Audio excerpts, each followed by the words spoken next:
ہمارا مولا راہ کوفہ و شام میں کبھی سر کو اٹھاتا تو پیچھے سے باقر کی آواز بابا گلا پھٹ جائے گا. اللہ اکبر.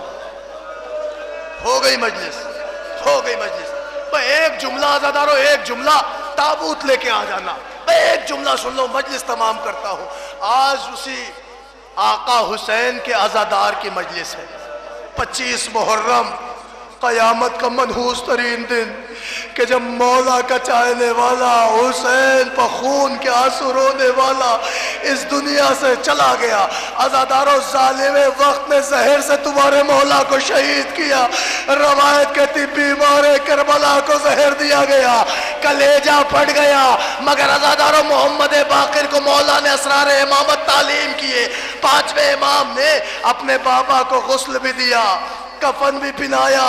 جنازہ جو شان سے اٹھا تو جب جنت البقیع کی طرف کوچ ہوا تو چاہنے والوں کا مجمع، بے شمار افراد چوتھے امام کے تابوت میں کاندھا دے رہے تھے.